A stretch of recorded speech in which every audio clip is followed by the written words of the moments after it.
आज नीतीश जो है वो राज्यसभा के बतौर सांसद शपथ ले लेंगे। 12:15 का समय बताया गया है। कल जब वो दिल्ली के लिए रवाना हुए उसके बाद एक तस्वीर निकल कर आई। हम चाहेंगे कि पहले हमारे दर्शक वो तस्वीर देखें। इस तस्वीर को आप देखिए, गौर से देखिए। संजय झा और नीतीश, कितने लाचार लग रहे हैं नीतीश। दोस्तों, हमारी जो पीढ़ी है उसने नीतीश का ही शासनकाल देखा। 2005 से 2026 21 साल, और बहुत लंबा समय होता है 21 साल। हमें आकलन था, और खासकर चूंकि हम तो पत्रकारिता के क्षेत्र में आ गए तो हम तो बड़े करीब से राजनीति को देखे। नीतीश से हमने कई बार सवाल भी किया, नीतीश को हमने ऑब्जर्व भी किया है नजदीक से। इस तरह की विदाई का हमें उम्मीद नहीं था। लाचार हो गए हैं नीतीश, शारीरिक रूप से मानसिक रूप से अस्वस्थ है, ये तो पूरा बिहार जानता है। लेकिन इस तरह से उनकी विदाई होगी ये किसी ने सोचा नहीं था। दोस्तों, बिहार में ये बड़ी पुरानी कहावत है, और कहावत क्या है ये आम लोग भी जानते हैं। नीतीश ने अपने एक तरफ एक भूमिहार को रखा और दूसरी तरफ एक झा जी को रखा, तो हश्र यही होना था। और अभी जो कहानी आपको हम बताएंगे ये नीतीश पर नहीं है। नीतीश युग तो अब खत्म हो गया बिहार में, लेकिन जिस युग का उदय होने की चर्चा थी वो उदय होने से पहले ही अस्त होते हुए दिख रहा है। निशांत की हम बात कर रहे हैं, और गौर से मेरी बातों को सुनिएगा। कई तरह की खबर निशांत को लेकर है कि डिप्टी सीएम बनेंगे नहीं बनेंगे। दोस्तों, मैं एक बात दावे के साथ आपको कह दे रहा हूं, निशांत डिप्टी सीएम नहीं बनने जा रहे हैं। और जो भी चैनल पे आपने ये खबर देखा होगा कि उनको मन नहीं है, वो संगठन में रह के काम करना चाहते हैं, ये वो सब फेक और फॉल्स खबर है। सच्चाई ये है कि निशांत को निपटा दिया गया। पहले उनको राजनीति में लाया भी गया, जबरदस्ती का उनको लॉन्च करा दिया गया, इस उम्मीद में कि जब निशांत आ जाएंगे तो उसी बहाने नीतीश जो है वो रिटायर हो जाएंगे। नीतीश तो रिटायर हो गए, लेकिन जिस उम्मीद से निशांत को लाया गया था राजनीति में, एक लग रहा है जैसे पूरा स्क्रिप्टेड था। सब कुछ प्री स्क्रिप्टेड था। पहले से वो पूरी पटकथा लिख दी गई थी कि निशांत का पहले हवा बनाना है साल भर खूब हवा बना पटना में। आज लॉन्च हो रहे हैं निशांत, कल लॉन्च हो रहे हैं निशांत। और जब एक औरत तैयार हो गया, उसके बाद चुनाव जो खत्म हुआ तो फिर नीतीश को अब रिटायर की बात चलने लगी। होली के दिन खबर सच भी हो गई। राज्यसभा का उन्होंने निर्वाचन कर लिया, मतलब उन्होंने पत्र भर दिया। अगले दिन देखा गया कि निशांत जो है वो जेडीयू ज्वाइन कर लेते हैं। अब नीतीश चूंकि अभी गद्दी पर थे तो गद्दी से उन्हें हटाने के लिए इतना हाइप क्रिएट कराया गया। 12 विधायक उनके पीछे लग गए। आपने देखा होगा, समृद्ध वर्मा से लेकर चेतन आनंद से लेकर जितने युवा विधायक थे, 12 लोगों का एक टीम बना। टीम निशांत उसका नाम रखा गया। और उसके बाद निशांत कुमार जैसे जैसे आगे बढ़ते चले गए तो खबर भी चलने लगा कि भाई डिप्टी सीएम बनेंगे, डिप्टी सीएम बनेंगे। लेकिन अब देखिए, पिछले 4 दिनों से आप खाली ऑब्जर्व कीजिए, जो विधायक निशांत के साथ रहते थे कोई नहीं दिख रहा है। और हमारे पास जेडीयू के ही एक बड़े रिलायबल सोर्स है मेरे, उन्होंने कहा कि जिन विधायकों ने लॉबी किया निशांत के लिए उनको कस के फटकार पड़ा है, और एक भी विधायक आपको अब नहीं दिख रहा है निशांत के लिए। जदयू में किसी को हिम्मत नहीं है ये कहने के लिए कि निशांत ही डिप्टी सीएम बनेंगे। ये स्थिति हो गया जेडीयू का। अगर निशांत डिप्टी सीएम बने तभी जदयू संभल सकती है, और ये बात संजय झा भी जानते हैं, ये बात ललन सिंह भी जानते हैं, और ये बात अमित शाह भी जानते हैं। तो क्या करना है, डिप्टी सीएम का पद ही नहीं देना है, और वही हो रहा है बिहार में। अब आप बताइए, देखिए एक और बात बताते हैं।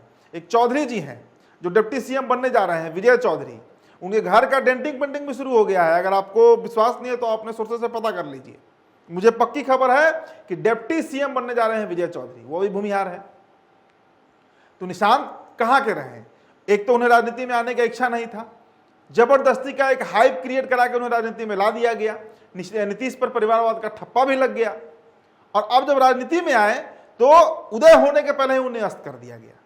आप ये बात नोट कर लीजिए, आज 10 तारीख है, नीतीश का इस्तीफा होने जा रहा है, मतलब माफ कीजिएगा, ये शपथ होने जा रहा है।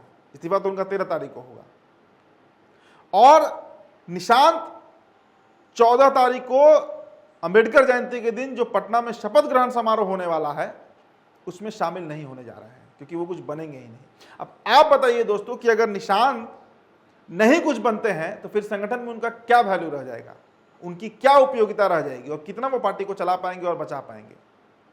मतलब लवकुश की पार्टी को पूरी तरीके से भूमिहार और ब्राह्मण ने कब्जा कर लिया।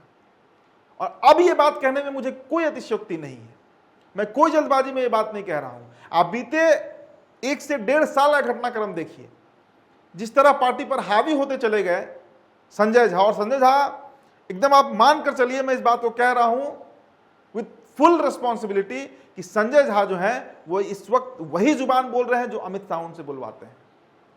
केंद्र में वो मंत्री भी बनेंगे, क्योंकि एक पद जो उपसभापति का था हरिवंश नारायण सिंह का, वो तो चला गया। तो अब तय है कि संजय झा जो है वो अगले कुछ ही दिनों में, सप्ताह में, महीना हो सकता है, आपको पता चलेगा कि वो सेंट्रल में मिनिस्टर भी बन गए और विजय चौधरी यहां पर मिनिस्टर बन जाएंगे, डिप्टी सीएम ही बन जाएंगे भाई। तो एक पूरे प्रकरण के तहत निशांत को निपटा दिया गया। और आप ये बात नोट कर लीजिए कि 1 साल के अंदर, with in a year, JDU की स्थिति हिंदुस्तानी आवाम मोर्चा वाली होने जा रही है। बचेगा कौन? उस पार्टी की अब क्या उपयोगिता बच गई? नीतीश फिनिश, खत्म। और जो व्यक्ति एक चेहरा थे निशांत, जिस चेहरा पर जदयू फिर भी एकत्रित होकर रहती, जदयू बच सकती थी, लेकिन उस चेहरा को खत्म कर दिया गया। और इसके पीछे मैंने क्या आपको वीडियो में बताया कि ये जो पूरी पटकथा है वो पूर्णतः स्क्रिप्टेड थी। और ये स्क्रिप्ट किसने लिखी होगी ये आप आकलन कर लीजिए। देखिए, अमित शाह और नरेंद्र मोदी के बारे में 2014 के बाद जब से उनका उदय हुआ है, वो दोस्ती या दुश्मनी, सम्मान या अपमान कुछ भी भूलते नहीं है। और नीतीश ने नरेंद्र मोदी का अपमान करने में कोई कसर नहीं छोड़ा। थाली खींचने से लेकर गठबंधन तोड़ने तक नीतीश ने वो सारे काम किए जो बीजेपी और खासकर नरेंद्र मोदी के खिलाफ में रहा। तो आपको क्या लगता है कि इतनी आसानी से उन्हें माफी मिलेगी? अभी आप देखिएगा, ये मेरा भविष्यवाणी नहीं है, ये मेरा अनुभव है जो मैं आपको बता रहा हूं बीजेपी के वर्किंग ट्रेंड को देखकर। नीतीश दिल्ली के क्वार्टर में कैद रहेंगे, मतलब शरीर की अवस्था में उसमें है कि ये कुछ कर भी नहीं पाएंगे। और बिहार अब पूर्णतः, शुद्धतः 100% भारतीय जनता पार्टी का होने जा रहा है। जदयू फिनिश, खत्म। जदयू अब कहीं नहीं एग्जिस्ट कर रही है। मुझे दिख रहा है भविष्य जदयू का 6 महीने 8 महीने के अंदर इसका वही भविष्य होगा जो यूपी में बसपा का हुआ। स्वामी प्रसाद मौर्य टूट के एक अलग पार्टी बना लिए, राजभर निषाद आज एक अलग पार्टी बना लिए, कई हिस्से में टूटेगी जदयू, नेता भागेंगे और जो कैडर है वो भी तितर बितर हो जाएगा। तो ये होती है राजनीति, ये होती है बदले की राजनीति। और देखिए, भारतीय जनता पार्टी, अभी नितिन नवीन का मैं कल इंटरव्यू सुन रहा था, उसमें उन्होंने कहा कि जो नीतीश जी चाहेंगे, बीजेपी को ये स्लोगन ही थमा दिया गया है कि कोई पत्रकार कुछ पूछे तो सीधा कहिए कि जो नीतीश जी चाहेंगे। नीतीश जी अगर चाहते तो वो सीएम की गद्दी से उतरते ही नहीं, असंभव था ये। लेकिन गद्दी से भी उतरे, बेटे को लॉन्च भी करवाए, बेटे का भी इज्जत गया, पिता तो जा ही रहे हैं, और अब भारतीय जनता पार्टी के कब्जे में पूरा बिहार है। चलिए, आज नीतीश जी का इस्तीफा हो जाएगा, शपथ हो जाएगा उनका, और 13 तारीख को उनका इस्तीफा तय है, या तो शाम को या 14 तारीख को अहले सुबह उनका इस्तीफा होगा। जाएंगे गवर्नर के पास, अता हसनैन खान जी के पास, इस्तीफा होगा, और उसी दिन शाम में भारतीय जनता पार्टी का जो सीएम होगा, जो भी सीएम होगा, वो शपथ लेगा।